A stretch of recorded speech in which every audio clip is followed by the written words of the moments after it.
Greetings, Tauvar. Your favourite Chasso is back. Apologies for the little bit of a radio silence. I've been enjoying the sun and catching up with family and friends and having a little bit of a wee break. But in this break, make no mistake, I've been attending events. And I've got some really exciting data for you. Now, let's get it out of the way. Tau's in a struggling spot. And I get it. It's got to a point now where we're struggling to a point where we just need some help. And make no mistake, help is on its way.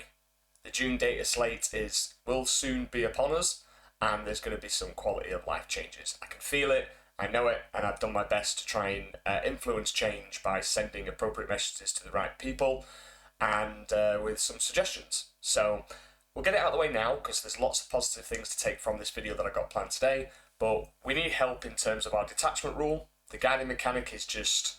It's like, hi, I'm a Tau player, I've got all my beautiful models, I've got my dice, all my tools, but here's my abacus and my lawyer as well, because it's really difficult to understand, it's frustrating, there's a lot of layers and hoops that we need to jump through, and that is causing us has always caused us issues, and we need it changing. So I believe that the guiding mechanic needs restructuring, and then within our lovely faction, it's sad to see that there's still a lot of restrictions and conditions within everything. So I know Jay and John did a lovely video where they discussed their opinions and also what they would like to see changed, and I think what they said was pretty much on the nose, and I really kind of back up the fact that we no longer need to carry on struggling. We're just asking for a quality of life change. In the past, we were kind of teetering in that kind of average performance, but always like suffering, especially for some of our newer players that are joining our faction. And I think because power creep happens in 40k, naturally, it's now got to a point where we're struggling even more. And I do believe that Tau was made in the back end of like 9th going into 10th. So the game has evolved, and I love it. The game constantly evolves, changes, and I think we need to now put emphasis more on the struggling factions and also nerfing some of the overpowered factions. So that's my little bit of a spiel. So let's get straight into the data. So when I was going into the first event that I was going to attend, which was a little RTT. Well, actually, no, sorry, I'll do it in a little bit of a reverse order. It was Glasshammer Major first, but I went to an RTT. And the RTT was run by the Carnage guys, who put on some fantastic events around Yorkshire and outside of Yorkshire, and they're very competitive. So if you haven't ever been to one, honestly, check the guys out. They put on some fantastic events in your local scenes in Yorkshire and some out of Yorkshire. Now, I decided to go with quite a classic Tau list that I used to run when it was index time, and that list was pretty much like a monster mash list. So I thought, you know what, time to experiment and bring it back. So what I took was Kauyon, I took Commander Shadowsun, 2 units of 2 broadsides, armed with the heavy rail rifles, the missile drones, the smart missile systems for a bit of indirect to pressure the opponent's scoring pieces, and I also took the weapon support system to ignore modifiers, so when I'm shooting into vehicles, I don't have to worry about smoke or any units that have stealth innately. And I duplicated them, so I took 2 units of 2 broadsides, so those are my anti-tank pieces that can cover firing lanes and keep people honest. Then I took triple ghost kill. That's right, triple ghost kill. We all love them, our opponents hate them. So why not take 3? So they were armed with the cyclic iron raker and the twin fusion blaster. And then we need some kind of screening pieces, and crew carnivores fill that role perfectly because obviously they have sticky, scout, 7 and stealth. Then double Pathfinder. I'm finding this is a fantastic thing in any detachment, not just Kauyon, but the ability to have 1 unit infiltrating and 1 unit with the grab drone for that innate -2 to charge, and the utility of Pathfinders being able to double guide is fantastic. So, double Pathfinder team, it's a wild monster mash list, so triple Riptide, iron accelerator missile drones, smart missile systems, and then 3 stealth suits. Nice and clean, nice and easy, very simple list to operate, and it is quite a stat checklist. So if people haven't brought the right profiles, they're going to struggle to deal with 3 ghost kills and 3 riptides, and backed up by double broadsides. So that list, was the one that I took, and I managed to take home first place. So I scored 100, 99, and 90. And I had a fantastic game into a lovely person, Reese Darville, in the final. And Reese is the best Knights player in the world, and has been consecutively for quite a few years now. And he's absolutely ripping it up with his Imperial Knights. And they're soon to get a codex, so it's going to be really interesting to see how he develops his lists around the Imperial Knights. So in terms of that, I paired into Custodes, Shield Host. I paired into Leagues of Votann, the standard Votann detachment, not the new Hearth Guard one. And then I went into Imperial Knights. So if you're wanting a bit of a breakdown of these tournaments, when I go through them all, for the Chassel tiers within the Puretide program, after an event, I go and do a complete recap of each round, play-by-play, tactics, stratagems, micro-strategy that I was thinking about prior to the game, and then how I developed the strategy within games. And if you really want to see play-by-play from my perspective and learn from me, join on the Chassel tier. The link is in the description below, and you can get full access to many things within my Discord. But if you really want those tournament reviews, deep dives, then get clicking on the link, sign up to the Chassel. So that was the RTT, and there was 2 players in attendance that ran Tau, and both of us ran Kauyon. My list I've already gone through, and then we had Joe Chapman with Kauyon. His list was a Cadre Fireblade ×2, Cold Star with the weapons support system, high output burst cannon, fusion, cyclic, and ethereal with a solid image projection unit, which is quite good now for the redeploys, especially with a lot of armies having infiltration, because you can use your infiltrating units and then redeploy them to safety, just to block out their positioning of their infiltrating units.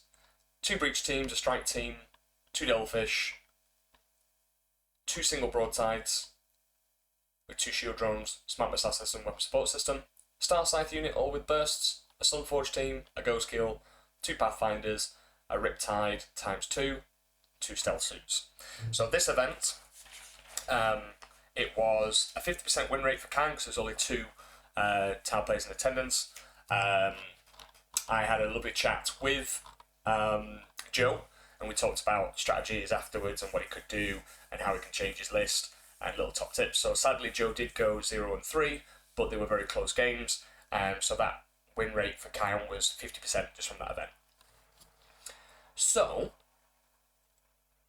then we're going into sorry, 1 second.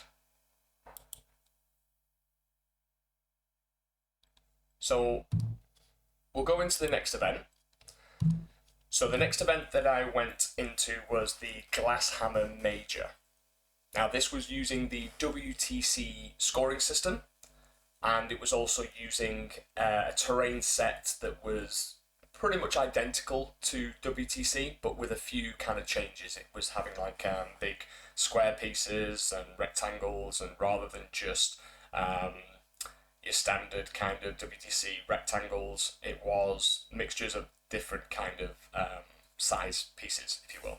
So just think about it in terms of WTC style terrain with the WTC rules and FAQ in place, so no 1 inch away from the wall, and it was using the scoring system. Now, if you're not aware of the WTC scoring system, go onto the WTC 40k website and it explains it there, but in short, it's a sliding scale of points. So in a normal game of 40k, if you win by 1 point, you win, but in a WTC scoring system, it's in increments of 5. So if you basically had 85 and they had 80, you'd win by 11 and they'd get 9 points. So you still get points based off how close the game is, and obviously the more you win by, the more you get in terms of points. So for example, 12-8, 13-7, 15-5, etc, etc.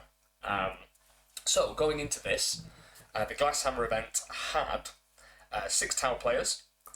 We had 1 Retcad, 1 Auxiliary, 2 Kauyon, 1 Monk Car, and 1 Kroot. So we'll go into the Glasshammer pairings, placings. So in this event, there was a total of, if I just remove this a second,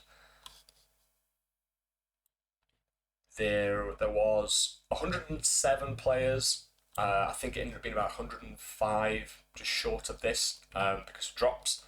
But we had the top cut, which was Josh Roberts, who needs no introduction, running Blood Angels, and Christopher Radford, who came in second, running Space Marines. And then the top 8 consisted of Vic VJ on his Ynnari, Eldar, we had CSM, Leagues of Votan, Chaos Demons, World Eaters, Necrons at 9th, and Paulie running Drukhari, and then me finished 11th.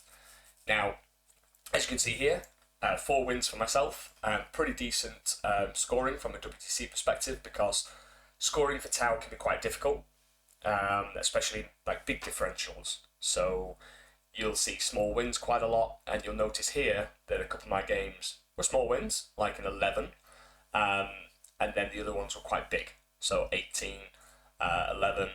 I got a loss against Ynnari, which is a very difficult matchup for us because we are a mono-like phase faction.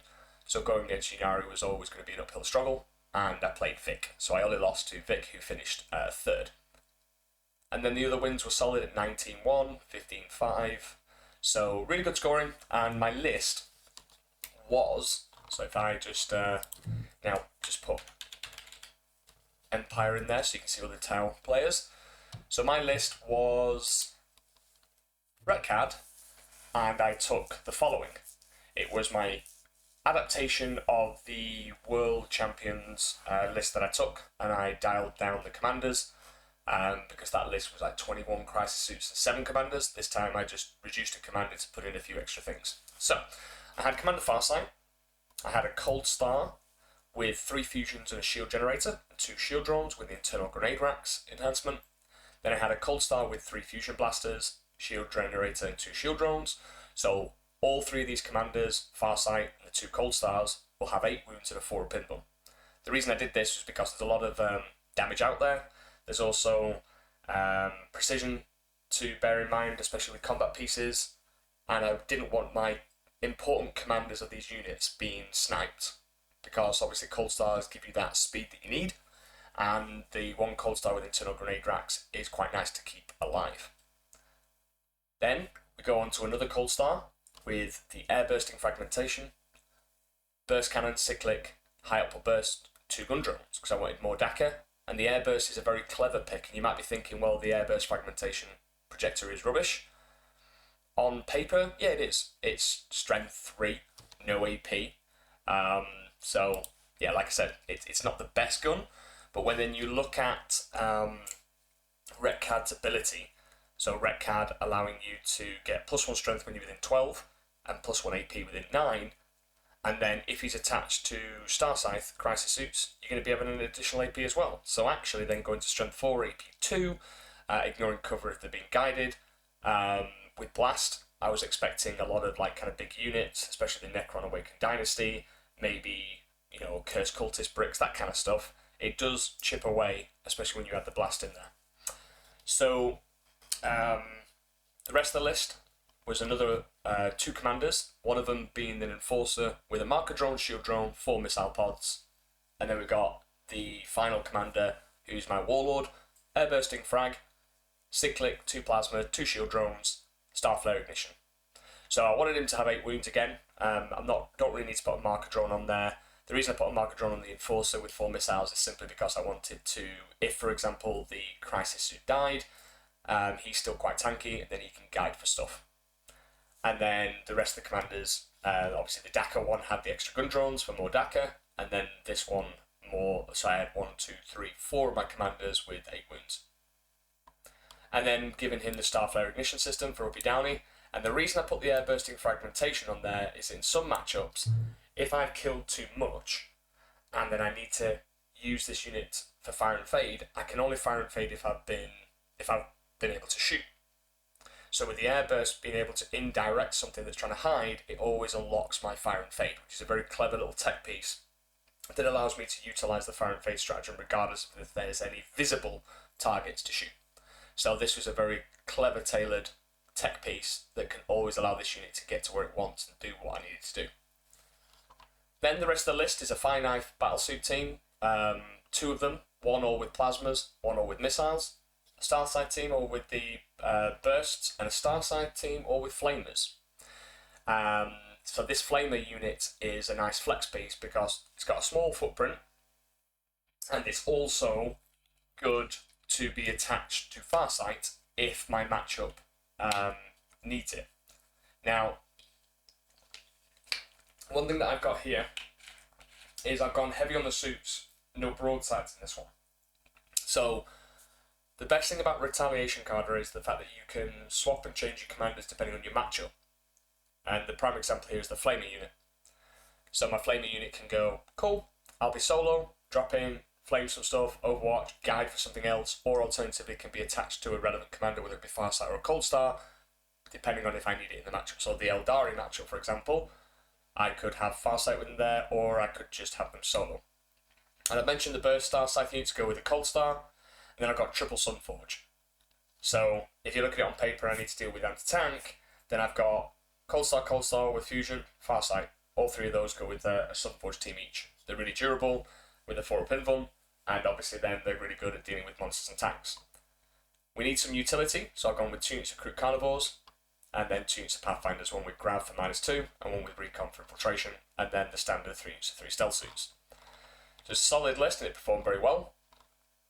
And I was kind of designing this list without broadsides because the terrain isn't as easy as, say, GW or UKTC.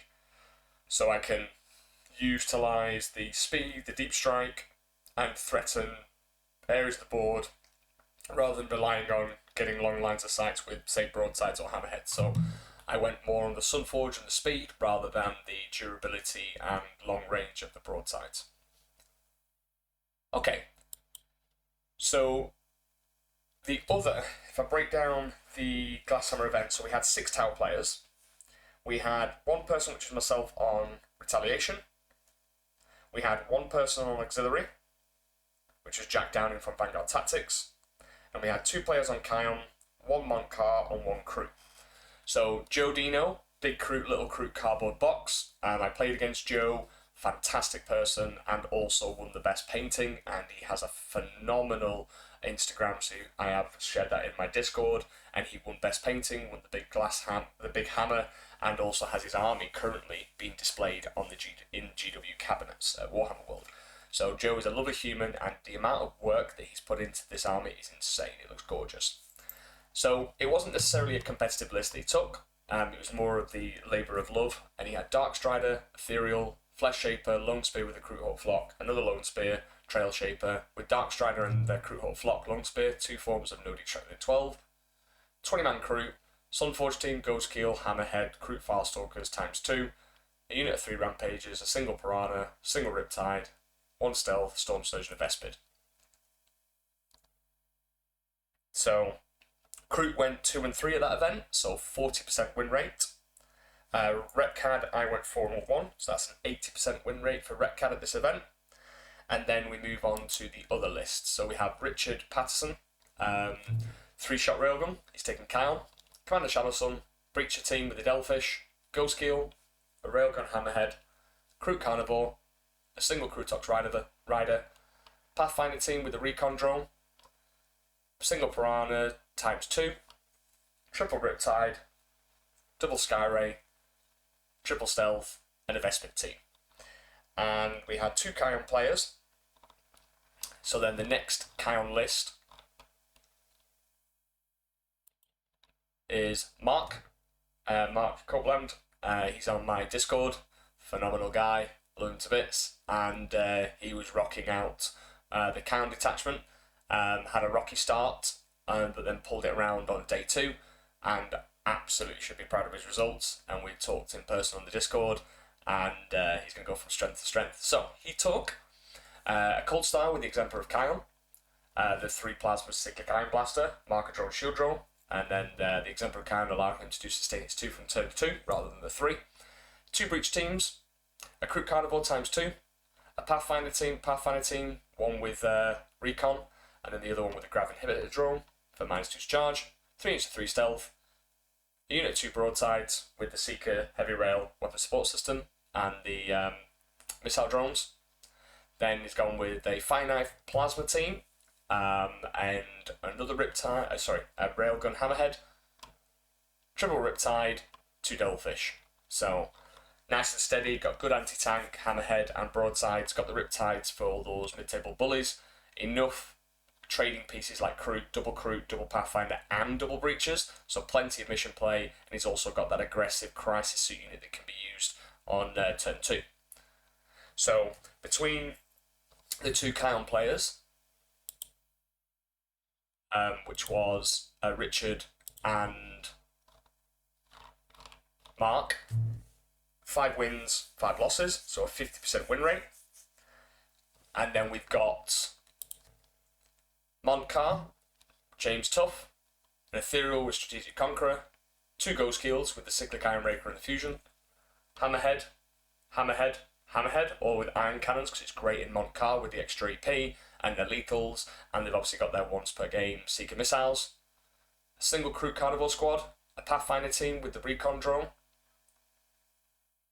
another Grav drone, and another one with the Recon drone, 2 single Piranhas, 3 Riptides, 3 Stealth Vespid team, and he went 2 and 3, so that gives Montcar a 40% win rate from this event. Then we go on to 1 second. And then we have Auxiliary, which was run by, let me just load up Jack's list.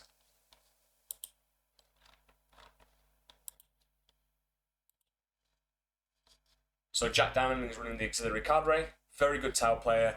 Me and Jack go back a while, and he was running an Ethereal with the Admired Leader for the extra OC and the extra leadership. He was running a broadside team with the heavy rails, missile drones, smart missiles, support system, 2 Ghost Keels with the Cyclic Iron Raker and the Fusion Blaster, 1 Railgun Hammerhead, 1 Iron Cannon Hammerhead, a Crew Carnival squad, 2 units of 3 Rampagers, a single Pathfinder team with the Recon drone, a single Piranha, and then 2 Riptides, and 1, 2, 3 Stealth, and then triple Vespid. So Jack went 4 and 1, so putting the Auxiliary at an 80% win rate. So me and Jack were both 4 and 1s, which then puts us both on an 80% win rate. So we had, just as a recap for this event, Retcad at 80% win rate, Auxiliary at 80% win rate, Kauyon at 50, and Montcar and Crew at 40% win rate. Now, let's go into the big event that just happened this weekend, which is the International Teams Tournament. So, the International Teams Tournament, like I said before, is a teams event. So, the data isn't exactly going to be the same for singles, simply because in teams you have a pairings process. And that pairings process, you are kind of almost like being the architecture of which matchups you want. So if you want to know a little bit more, there's plenty of videos online talking through the pairings process. You'll see it all over StatCheck, and also streamed recently from the BFS event in the US. And you basically got defenders and attackers, and you're trying to get the optimal pairings. But it's data nonetheless. Now, the event had a total of, I think it was 76 teams, each consisting of 5 players. You can't duplicate a faction within that team selection, so, you know, they can bring the most powerful factions, or you can have specialists that are focused on one faction, and our Man Goblins team had 2 specialists that are just playing one faction. So we had Johnny Simmons, he plays nothing but AdMech, and it's called Johnny Mech because he's perfected it, phenomenal player. And then you had myself on Tau, which aren't exactly powerhouses when you look at the meta and the data, but when you put a skilled general in the hands of this army that knows what they're doing and have a same game plan, and there's, you know, it's like a rhythm and routine, it becomes quite powerful in teams. So I think Tau are very good in teams, as long as you kind of pair them correctly.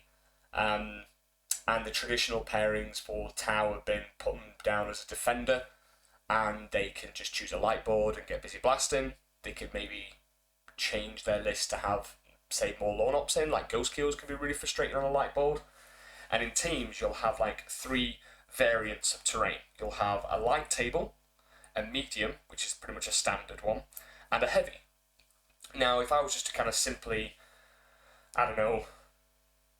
simplify those 3, a light board is going to have less pieces of terrain, or the terrain positioned differently to have more firing lanes. And traditionally you might have a piece of terrain that's covering an objective, like that. But actually in a light board it could be like this, so that if you're on the objective here, you can be shot. So Tau really like that. If the opponent can't hide behind a terrain feature and you can just blast them when they're trying to hold primary, then it's perfect for us. So there's a couple of players that took Kauyon, a very well-known Tau player, Will Be, who did very well, and he played that defender role every time. They put down Tau, the opponent then gets to send 2 armies against them, so usually they end up taking the most powerful armies to the face, but again, if you design your list correctly, you can actually hold them off, and as well as if you get the light board pick, because you roll the dice between teams and the winner gets to choose the first board that they want to go on, and if Tau get a light board, then it looks pretty good. So, if I quickly break down, before showing you the list, I'll break down how many Tau players were in attendance. So if we look at the player placings, if we just put Empire, so we have 1, 2, 3, 4, 5, 6, 7, 8, 9, 10, 11, 12, 13 Tau players.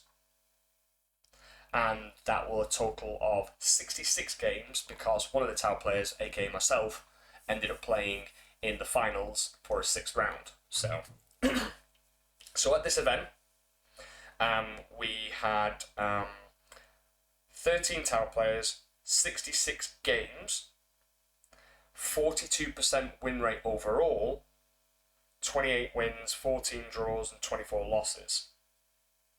And as I've just done that data now, I just want to backtrack a little bit. There's a lot of data to go through, so apologies I've missed it off. But for the Glasshammer event, there were 6 Tau players, a total of 30 games, 17 wins, 0 draws, 12 losses. So at that Glasshammer event that I've just gone through, even though I went through the individual stats of each detachment, overall 56% win rate, which is above the curve, okay? Proving that the Tau generals out there are actually pulling in the work and helping us push past our current stat check data, alright? So even though it looks grim, there's these little pockets of data coming through that's way above what you would expect. So 56% win rate for that event, and then obviously the team's data is 42%, which is obviously closer to what we're seeing all over Meta Monday and StatCheck. So going back into the ITT team's data, we had 3 RetCAD players, 1 Crute, 6 Kauyon, 1 EPC, which is the Experimental Prototype Cadre, 1 Auxiliary Cadre, and 1 Montcar. And what I'm going to do is I'm going to give you the data now, and then I'm going to show you the lists. So the team's event data, Kauyon, so there was a total of 30 games played, 17 wins, 8 losses, and 5 draws. Remember, team's event, it's not like, normal scoring. It uses the WTC 20.0 scoring system, so hence why there's a lot more draws. You might be thinking, 5 draws? What, 5 people finished on like 80-80 or something like that? No, it's the 10-10. If you're within 5, you're basically getting a 10-10, so it's a draw. So you have to win by more than a margin of 5. So, Kauyon had, like I said, 56% win rate. Then the RetCAD had 16 games played, 4 wins, 6 losses, 6 draws. So actually only had a 25% win rate. But don't focus on that too much, because the one thing to bear in mind here is that it's not about winning, it's actually about blunting and making sure that your team wins the round. So if you look at mine, for example, I finished 6th individually and obviously our Man Goblins team, amazing team as it is, we've got some phenomenal people on our team, and we ended up winning the event. But if you look at my scores, I have a 10-10, a 13-7, a 20-0, and then the rest of them are 10-10s, 10-10s, 10-10s. So that's not necessarily because I couldn't beat the opponent. I was actually playing, one, really good players, Team England players. I was playing Jonathan Clark with his Grey Knights, phenomenal guy, perfect general. We were playing a very tactical, somewhat boring game because we kind of knew the motions that we're going to go through, and we were also playing on very drawish missions. And then my round one was against a fellow Man Goblin, Jamie, running the CSN ACDC brick, and we're playing on Terraform. So that's actually quite a bad pairing. So for me to get that 10-10 draw is what I was looking for. So again, some of this data you need to kind of take with a pinch of salt, because actually it could be the fact that you're going into this matchup to get the draw. Alright, so bear that in mind. So anyway, Red Card, if you go by the numbers, 25% win rate. Then we have Montcar. So there was only one Montcar player, so out of 5 games, 2 wins, 1 draw, 2 losses. So that was a 40% win rate. Experimental Prototype Cadre had 2 wins, 3 losses, so 40% win rate. Crute had 1 win, 1 draw, 3 losses, 20% win rate. And then finally, Auxiliary Cadre, 2 wins, 1 draw, 2 losses. So again, a 40% win rate. Now, if we look into some of the lists, so what did I take? Well, I took, 1 second. Okay, so in this one, my list was another version of Retaliation, because I felt that it would complement the team perfectly. We wanted to have an answer for big stuff, monsters, tanks, elites, but also have the DACA to deal with infantry spam lists, like I mentioned, like ACDC, CSM, cultist spam, and other like variants, like maybe the Awakened Dynasty with Necrons, with their big 20-man warrior brick that keeps reviving itself, so on and so forth. Now, Retcad gives me the ability to turn on my army-wide rule whenever I want. I can also respond to the opponent's gameplay, game plan, macro strategy at any time. I've not got limitations on like Kauyon and Montcar, so it allows me in a team's scenario to say, right, captain, or the rest of my team, what's it looking like? Do you need me to just hold firm and be steady on my points, or do you need me to push? And if you take the example of Kauyon, and they're like, well, we need you to push now, and they're going, I haven't got sustain, it's 2, so I'm going to struggle. Or Montcar asking me near around 3 and 5, can you push for extra points? I'm like, well, my army's switched off now, so probably not.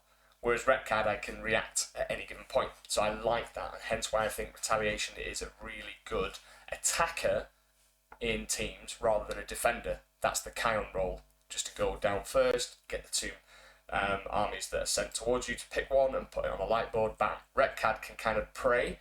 As long as it's protected against some of the bad matchups, I can actually prey on other lists later down the pairings process. So, what did I take? Well, Commander Farsight, Cold Star with the 3 fusions and shield generator, no internal grenades this time, but still 2 shield drones for 8 wounds. I had a Cold Star with the air burst cannon, cyclic, high output burst, 2 gun drum, prototype weapon system. So choose between lethal or sustained every time it shoots. It works quite nicely in Overwatch as well, because you can choose sustained and a 6-0 turn, basically double up, which is great.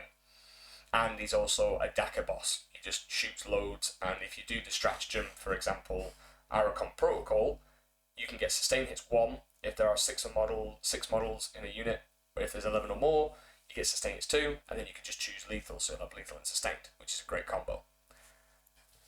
An Enforcer, Starflare, Airburst, Cyclic, 2 plasmas, just the same as before. And then I've got another Enforcer with 4 missile pods, 2 gun drones. The reason I put the 2 gun drones in is because that little bit of extra DACA can actually help going into Awakened Dynasty with the Warrior Blob. So I've got 1, 2, 3, 4, 5 commanders, 2 of them being Enforcers with the AOC from ranged, and that's Armor Contempt, so reduce the incoming AP by 1, just in range though, not in combat. 2 Cold Stars for the +2 move and the assault, and Farsight for that sweet +1 to wound when I'm within 9. And obviously, as you know, Retaliation has some really good stratagems, one being Fire and Fade for 1 CP, and the other being 2 CP, 6-inch Deep Strike, but with Farsight's ability to reduce the cost of the stratagem by 1, it makes it 1 CP like everybody else. So, excuse me, a lot of talking in this episode, so give me a second while I just take a drink.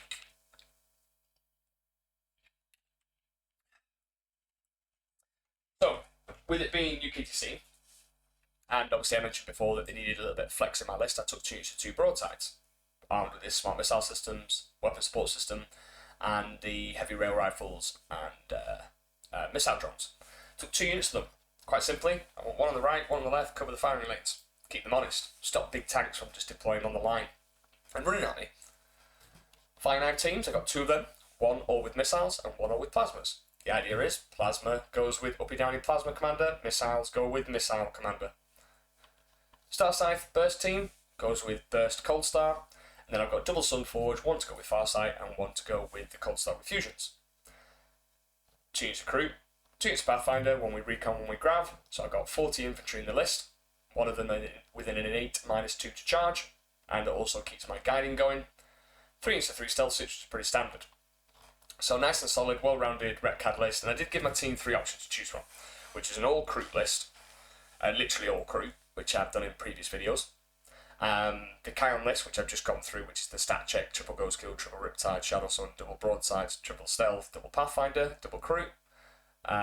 So this one, and they wanted more flexibility from me, so I took the Retcad, and it performed very well. It did exactly what I wanted to do with the team. Take some bad matchups, keep it to draws, and obviously smash some Marines if I get the option to. So yeah, really well, performed good, and also undefeated. And that's the second international teams tournament I've gone undefeated. The last one I ran Montcar, and this one Retcad. So out of those games, I've not had a loss yet with the WTC scoring system, which is good. Right, enough about me. Let's talk about another Retcad player. So Alexander Jex took Farsight, Shadow Sun, Cadre Fireblade, Cold Star with the Fusion Blaster ×4. He took the Starflare ignition system on that commander, and an Enforcer with the missile pods and the prototype weapon system. 2 breachers, 1 Pathfinder, recon drone, stealth suits, so 2 units of stealth, fire knife team, all with missiles, fire knife team, all with plasma, Star Scythe, all with flamer, Star Scythe, all with bursts, Sunforge,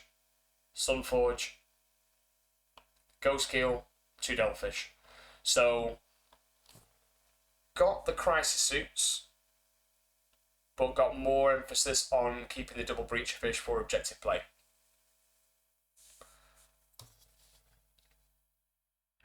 I don't think this is bad. I think it definitely can give you those options, especially in teams, just to kind of go, well, I need to deny some primary, go and send breachers. On a traditional singles list, I would, probably more focus on suits. But I get why breachers were taken in this detachment. And, like I said, it's good for teams. So then we got another retaliation, Patrick. So Patrick ran an Enforcer with 4 missiles, an Enforcer who's the Warlord, and he's got the Starflare, and he's got a Cyclic and 3 plasma rifles. You got a Cold Star with Shield Generator, Burst Cannon, Cyclic, High Output Burst, and 2 Shield Drones. You got another Cold Star with a Shield Generator, 3 Fusion Blasters, and internal grenade racks, and you got Commander Farsight. Then we've got a strike team for a battle line unit. They have got quite a nice little ability that can give your crisis suits a little bit of extra durability, which is the suppression volley. So if they target an infantry unit, they can pick one of the units that's been hit by one of their weapons, and you give them -1 to hit. But it's -1 to hit in both shooting and combat. And they do have not a guardian drone, a support turret, which is an SMS. Think about it this way: if your fire warriors stay still and they shoot their indirect, yes, they hit on fires, but to get 1 hit, you can actually make a unit that's hiding behind a wall -1 to hit in both shooting and combat. So it's kind of cute.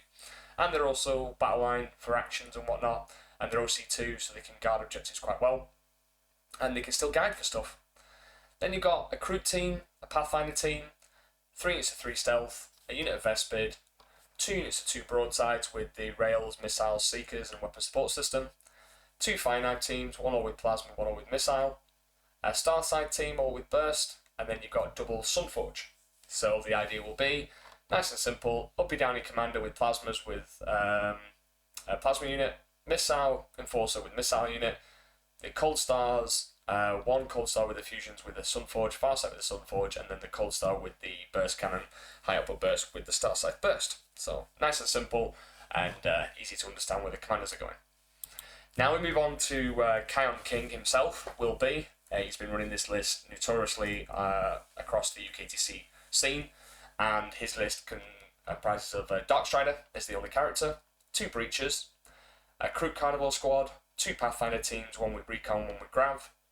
In fact, no, sorry, he's still going with 2 Recon for infiltration, 3/3 stealth, a Vespid team, a single Ghost Keel, 2 Hammerhead railguns with the Seekers and the Smart Missiles, single Piranha with the Fusion Blaster and 2 Seekers, triple Riptide, double Devilfish. Plenty of scoring, plenty of infantry, so if you tally up the infantry, he's got 20 Breachers, 10 Crew, that's 30, 20 Pathfinders, that's 50, and he's got the stealth and he's got a unit of Vespid. So plenty of scoring. He's got a Ghost Keel for baiting, and he's got the 2 Railgun Hammerheads to keep keep their tanks honest, and especially going down as defender.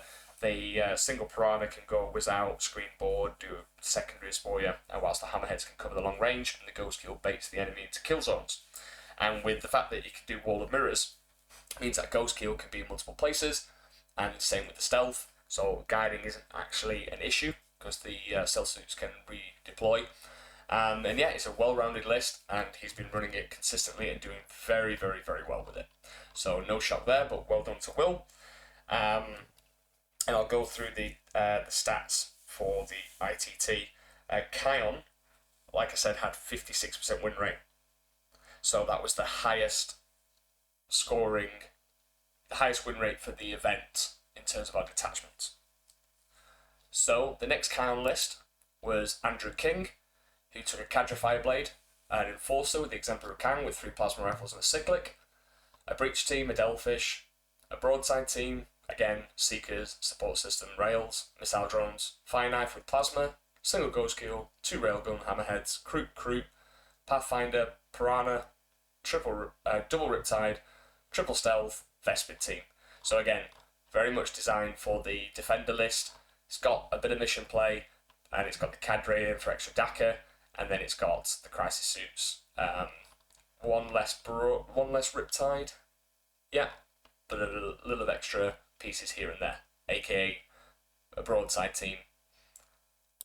Then we've got Jack Chapman, who run Kauyon, 2 Cadre Fireblades, the Solid Image Projection Unit, Shadow Sun, Cold Star with the Exemplar of Kang with the 3 fusions and a cyclic and a shield drone and a gun drone, Breach team ×2, Devilfish ×1, Sunforge, Ghost Keel, Kroot, Pathfinder with Recon, double Riptide, double Skyray with the accelerated burst cannons, triple Stealth, single Vespid. So again, very defensive defender lists. And just waiting for that sweet sustain hits 2 to kick in. Then we've got Alex Hollings running Kauyon. Kauyon Lives On is his list name. Cadre Fireblade, Breacher, Strike Team. So already got 40 infantry, 8 TOC in this list. 2 Devilfish, Broadsides for long range anti-tank. Hammerhead, again long range anti-tank. Crew unit, so there's 50 bodies. A unit of 3 Rampagers. Pathfinder team, there you are, another 10 bodies there with the Recon drone. Triple Riptide, triple Stealth, and a Vespid team. So plenty of mission scoring, plenty of damage littered between the Broadsides, the Riptides, and obviously the Breachers that have Cadres. So use the Strike teams as the first units to go out and then hit them hard with the Breachers. And then Jim Allen with Kauyon. Please stop asking me if I have 2 CP to interrupt. My Riptide isn't throwing hands. Very, very, very valid. So, Cold Star with the 4 fusions, Marker Drone, Shield Drone, Exemplar of Kauyon. Broadside team, again, standard, weapon support, Seeker, missile drones, rails. Star Scythe, all with flamers. Sunforge, Ghost Keel ×2 with the cyclic Iron Rakers and the Twin Fusion. Crew Carnivore, Crutox Rider, so Action Monkeys, 40 points, very cheap, T6, 5 wounds, and not easy to shift, and they can go out and do actions. Really good in teams, single little pieces like that for cheap, and it's OC2. Pathfinder team with a recon for infiltration. Single Piranha, again, nice little anti-tank piece, can pop off sometimes, can cause battle shocks, but more importantly can go and do secondaries for you should you need it. 2 Riptides, Skyray, triple stealth, Vespid. So again, all these cannon lists are very much going down the route of defender, hit you hard, go for light boards. It's all good. And then, Big Daddy Dudek, he's running Kauyon. Cold Star, Exemplar Kauyon, 4 fusions. Broadside team, same thing. Slightly different actually. Not too sure why one's got 2 marker drones. But Seeker missiles, weapon support, rails. Star Scythe, all with flamers. Sunforge, to go with the Cold Star Sunforge. 2 Ghost Keels. Cyclic Iron Raker for 2 infusion. Crew, Tox Rider, Pathfinder team, Piranha, Riptide, Skyray, Stealth, Vespid. That looks pretty much identical to the previous one. Okay, pretty much identical. Then we have Sam, who is running the experimental prototype Cadre. He's gone with Farsight. He's got Commander Shadow Sun. Cold Star with the 4 flamers. 6 stealth suits, 6 stealth suits, 6 stealth suits. Star Scythe, all with flamers. Sunforge, Taunar. Yes, that's right, people, a Taunar. Now, Sam has a beautifully painted army, and he loves this Taunar, and I've seen him use it at multiple events. And sometimes, big robots, man. You just want to take big robots, and what better detachment than the experimental prototype? The 6 stealth suits is a really interesting one, and I was like, interesting.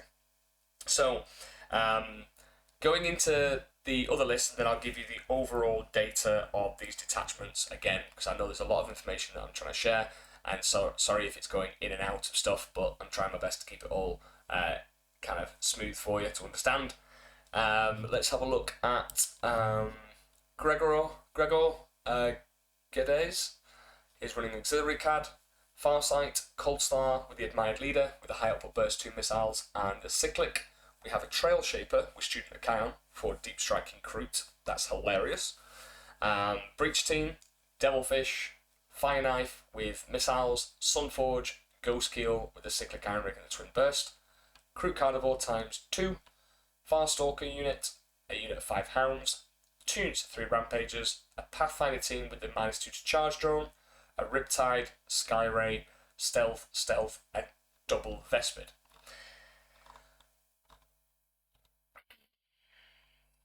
Plenty of durable Tau bodies to be able to grant the auxiliaries the load up 18, and obviously in reverse, plenty of auxiliaries to boost the AP and strength of your Tau units with through stratagems and the innate ability with the detachment of +1 AP if Kroot Carnivore is visible, an auxiliary unit is visible to the enemy within 9.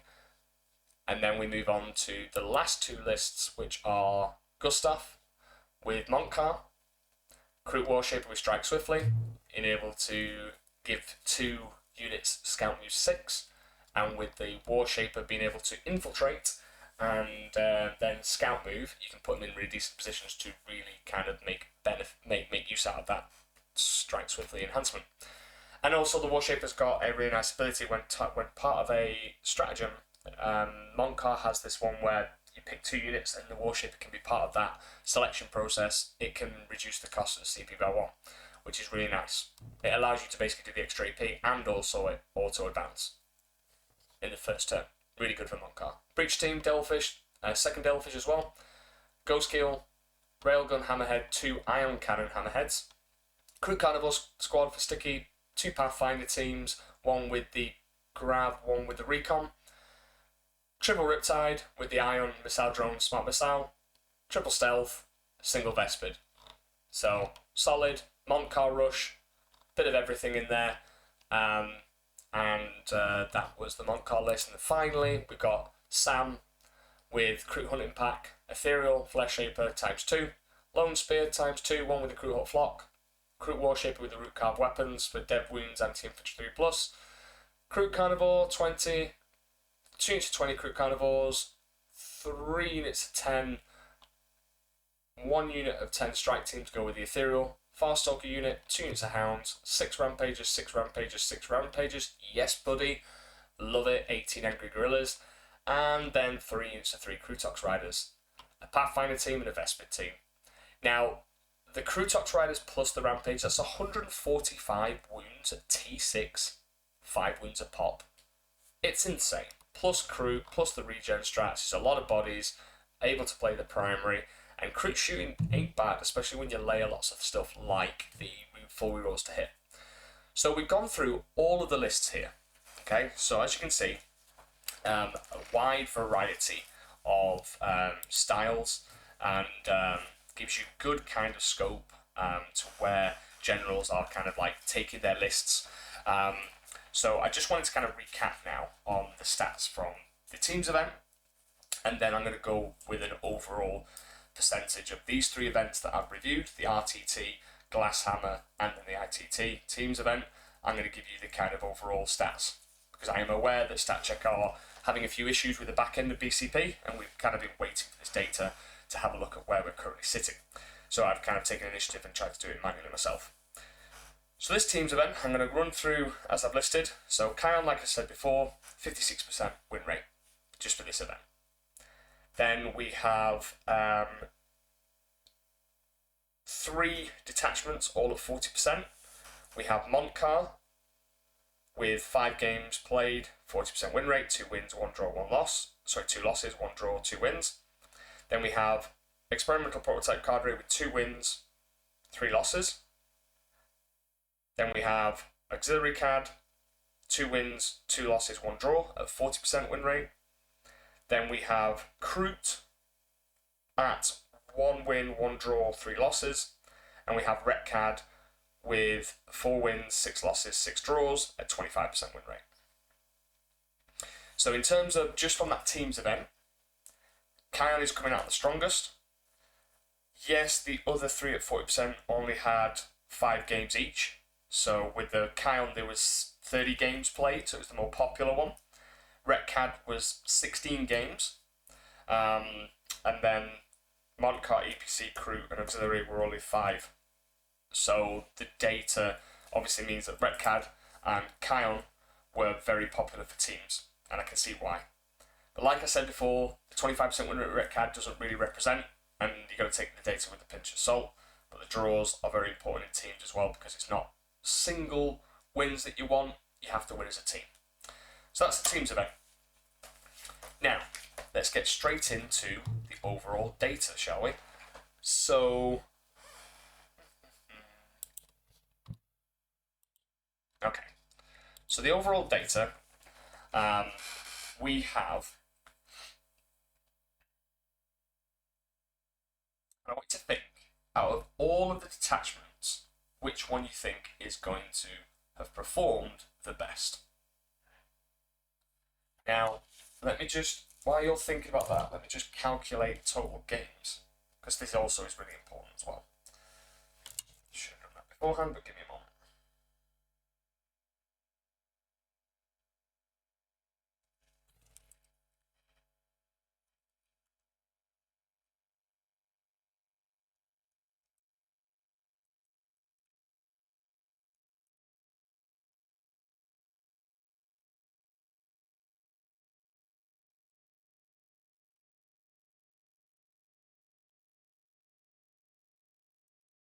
Okay.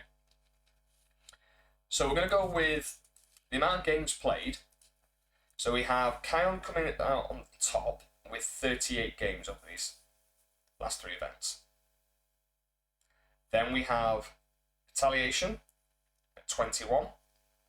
Then we have Kroot, Montcar, and Auxiliary Cad, each at 10 games. And then you have the Experimental Prototype Cadre at 5. So in terms of popularity, Kauyon is still king. Then it's Retcad. Then it's Montcar, Crew, and Auxiliary. And then EPC being the least played. Now in terms of win rate,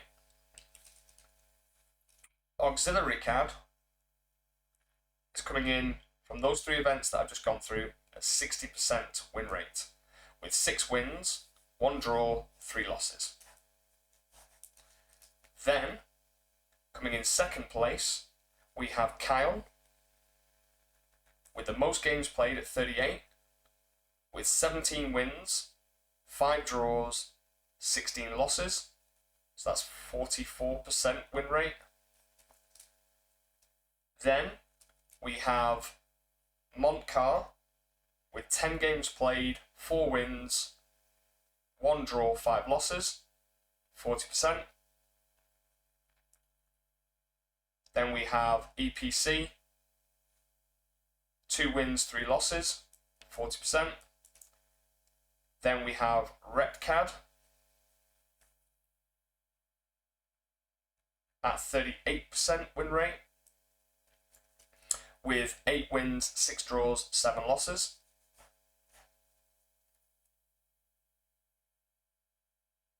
And then last, Crute.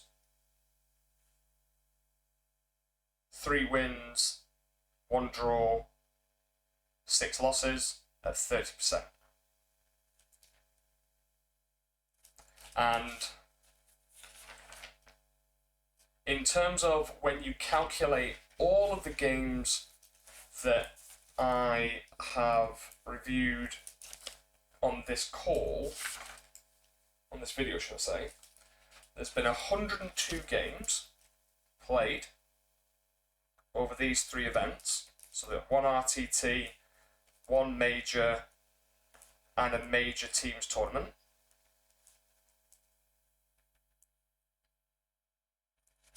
And we currently sit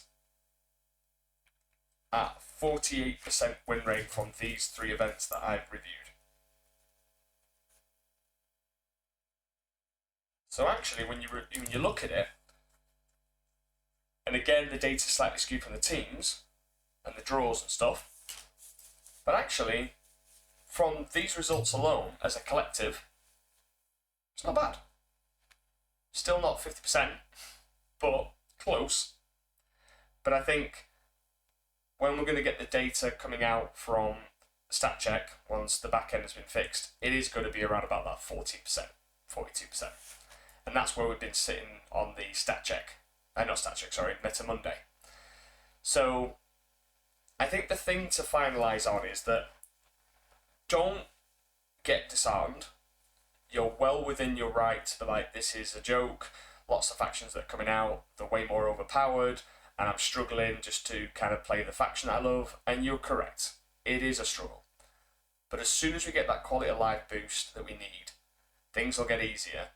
And actually, I can only speak from my own personal experience, and with chatting with other Tau generals, being the underdog, or having like hard mode constantly, makes you a better player. 100% makes you a better player, because you are looking for plays and you're designing your macro strategy far more advanced than your opponents are, because you have to, just to make your army work. And yes, if you make a single mistake, the game can slip out of your hands, and we definitely feel that. But when we get a quality of life boost, it's going to be so much easier. And you'll kind of look back on the dark times and go, actually, it's made me a better player, and now that it's easier, I'm going to perform better. So keep the faith, guys, for the greater good and all that, and I promise you it'll get easier over the next upcoming months. We just need to keep doing what we're doing, and you Tau generals out there that have been fighting a good fight, hats off to you. Massive respect always, and you're doing the Lord's work for the greater good. So keep on trucking chateaus, really. So, what is going to be happening with the Puretide Program over the next month or so? I've got plenty of things planned. If you look at obviously the scheduling that I released earlier today, it's going to be Auxiliary Cadre week, and I'm going to be showcasing how to deploy it on all of the terrain formats, and this is available for Patreons from the Pathfinder, Shasper and Chassel, so from the lowest tier from a subscription point of view, and you can see these videos, digest them. I'm going to be revisiting the list that I built, the balance list, to help you perform with your auxiliary. And like I said, Auxiliary Cadre actually came out as the highest performing faction over all of this data. So it's rather fitting to do the auxiliary Cadre week. In terms of tournament reviews, each of these tournaments, so I've already got the RTT reviews with the Kauyon list, the triple monster mash, broadsides, riptides, ghost kills, available to watch on my tournament reviews now. So if you want to see my play-by-plays, sign up to Chassels. It's there in the tournament review folder, and then the same with the Glasshammer Major with my retaliation card. So if you sign up now, you can see all the tournament reviews I do, go play-by-play, talk about my macro strategy, and give you everything you need to know. And it will help put you to the next level of your performance, guaranteed. Then in terms of the International Teams Tournament, I'm going to be doing that throughout the week and into next week, and I'm going to be uploading special content for the team's breakdown and how we managed to win first place. And I'm super proud of Mind Goblins. You'll see that I still run the Puretide Program, but from an ITC rankings perspective, I've put my name down on the Mind Goblins roster. I was always part of Mind Goblins for teams, but now we're going to go for the gold for both the ITT that we're going to obviously attend in every single quarter. And right now, Mind Goblins team have won back-to-back the International Teams Tournament in the UK. And we've had an insane record where 39 games, 39 wins, 4 draws, 4 losses, and we've only lost to other Mind Goblins teams, which is crazy. Such a powerful team and a bunch of great guys, so happy to be a part of this team, and we're going to continue to smash it, and we're looking to take down UKTC and ITC rankings this season, so wish us luck.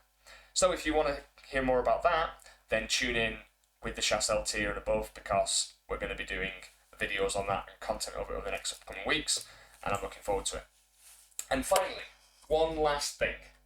So, a lovely gentleman that I played at the Glasshammer Major runs his own store on Etsy, and he does customizable tape measures for all factions. And we were having a chat. It's Donnie, and Donnie said that my Puretide Program logo and my objective markers look really nice, and it would look really cool on a tape measure. So he sent me a lovely tape measure with the Puretide Program logo on it, and he's actually got it available on the store now. So if you want one of these, delivers worldwide, got the store in, I'll put the link in the description, click on it, and you've got 2 options. You can either get the cover to put on the GW tape measure that you already own, or you can get the whole thing. Really good quality, lovely chap, and if you want to support a small business, go ahead, click on the link and order yours today. They're phenomenal. I love it. It's just something small, and it's put a big smile on my face. So if you want one of these, click on the link below and order it.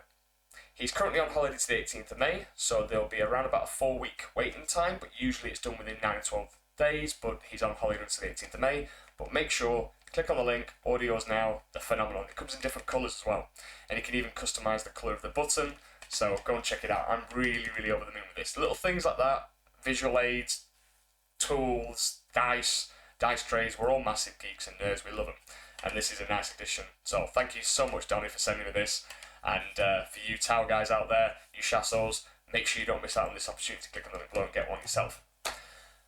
Right, thank you so much for bearing with me. This has been a long video, but all this data is needed because right now it's kind of been in the dark because of the stat check stuff. Unfortunately, it's not their fault. They've been doing some phenomenal work trying to do it all manually, but it's a pain that we're having to wait on this data. So hopefully you've really enjoyed this video.